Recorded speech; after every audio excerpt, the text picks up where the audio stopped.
আমি আপনাদেরকে বহুবার বলেছি যে এইসব কোরআন হচ্ছে মুহাম্মদের আবিষ্কৃত একটা বই। মুহাম্মদের যা খুশি তাই এই কোরআন শরীফের মধ্যে লিখে রেখেছে।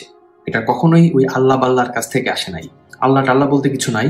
এর মধ্যে অসংখ্য প্রমাণের মধ্যে সূরা আত-তাহরিম হচ্ছে একটা জ্বলন্ত প্রমাণ। আমি আপনাদেরকে দেখাচ্ছি, আপনারা যে মন ভরে নামাজ আদায় করেন, কি পড়ে নামাজ পড়েন আপনারা। সূরা তাহরিমের তাফসিরটা আগে বলে নেই।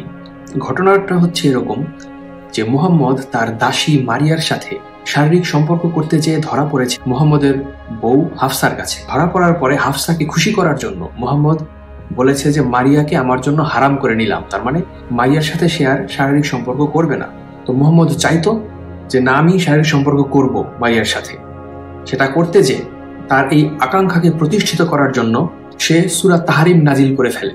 আল্লাহর নাম দিয়ে চালাই দেয় যে আল্লাহ এই আয়াত নাজিল করছে মারিয়ার সাথে আমার থাকার জন্য। তো সূরা তাহরিমের 1 নম্বর আয়াতে বলা আছে, হে নবী, আল্লাহ আপনার জন্য যা হালাল করেছেন আপনি আপনার স্ত্রীদেরকে খুশি করার জন্য তা নিজের জন্য হারাম করেছেন কেন? বুঝতে পারতেছেন তো? তারপরে আবার 3 নম্বর আয়াতে কি বলা আছে, এই হাফসা যখন এই ঘটনা আয়েশাকে বলে দিল তখন তো মুহাম্মদ খুব ক্ষুব্ধ হয়ে গেল। এই কথাও সে এই আয়াতের মধ্যে ঢুকাই দিছে। তো 3 নম্বর আয়াতে কি বলছে যে এক স্ত্রী অপর স্ত্রীর কাছে মুহাম্মদের এই আকামের কথা কেন বলে দিল, সেটাতে আল্লাহ খুব বেজার হয়েছে।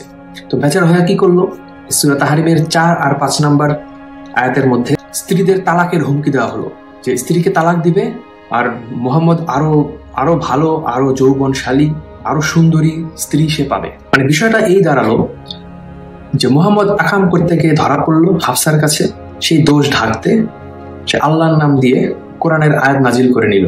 আর আপনারা নামাজ পড়েন গাধার মতো, নামাজে দাঁড়ায় দাঁড়ায় সূরা পড়তে থাকেন যে নবীরে আকাম করতে দিতে হবে তার দাসীদের সাথে।